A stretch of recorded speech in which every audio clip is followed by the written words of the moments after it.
Hello बच्चों, देखिए यहाँ पे क्वेश्चन दिया गया है। क्वेश्चन बोल रहा है the particle free to move along the x axis has potential energy is given by u of x equal to k. Bracket के अंदर दिया गया है 1 माइनस एक्सपोनेंशियल की power minus x y minus x square for minus infinity to plus infinity. X का जो range है minus infinity से प्लस इन्फिनिटी तक जा रहा है, जहाँ के आपके पास कांस्टेंट है। तो फॉर एपोरेटरी डायमेंशन देन आपके लिए बताना है कि आपके पास क्या है, कांस्टेंट है। क्लियर। अब 4 इक्वेशन आपके पास दिए गए हैं। आपसे बोला गया है पहला पॉइंट, एट पॉइंट अभी from the origin the particle is an unstable equilibrium. पहले पूछा गया क्या पार्टिकल अनस्टेबल इक्विलिब्रियम में है। क्लियर। दूसरे की बात करूं, for any finite 90 value of x there is a force directed away from the origin. दूसरा पूछा गया क्या फोर्स ओरिजिन से दूर की तरफ लग रहा है। तीसरा स्टेटमेंट आपको दिया गया है if its total mechanical energy K/2 it has its minimum kinetic energy at the origin for small displacement from x equal to 0 the motion is simple harmonic. Clear है। तो सबसे पहले मैं एक काम करता हूँ, मेरे पास जो इक्वेशन दिया गया है उसको लिख लेता हूँ।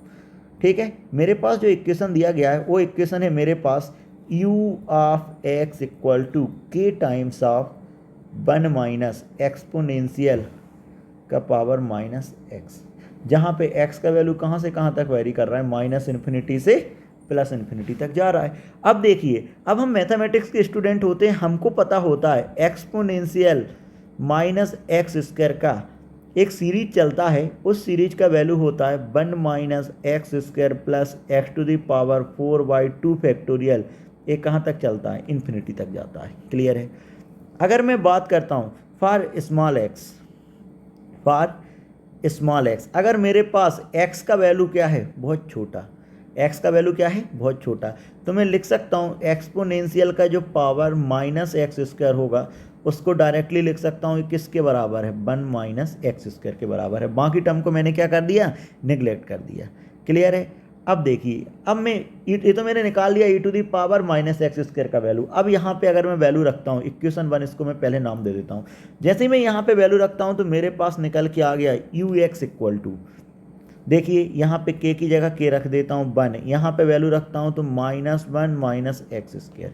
क्लियर है। तो ये आपके पास आ गया u equal to k times of x square. u equal to कितना आ गया, k times of x square.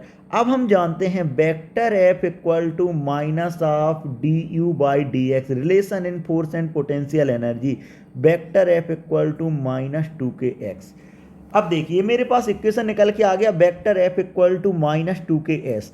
अब बताइए f is directly proportional to minus of x, मतलब समझिए अगर मीन पोजीशन पर फोर्स लग रहा है, ठीक है, या फिर मीन पोजीशन यहाँ पर है, पार्टिकल इधर की तरफ जा रहा है तो फोर्स उसकी अपोजिट डायरेक्शन में आ रहा है, तो हम जानते हैं कि इस तरीके का जो फोर्स होता है वो रीस्टोरिंग नेचर का होता है। और जब रीस्टोरिंग नेचर का फोर्स होता है तो मैं बोल सकता हूँ कि स्मॉल डिस्प्लेसमेंट के लिए पार्टिकल एसएचएम करेगा, और जब एसएचएम करेगा तो मेरे पास क्या लिख सकता हूँ, for small displacement from x equal to 0 the motion of simple harmonic. तो मेरे पास ऑप्शन नंबर डी करेक्ट हो जाएगा। Hope you understand the solution. Thank you.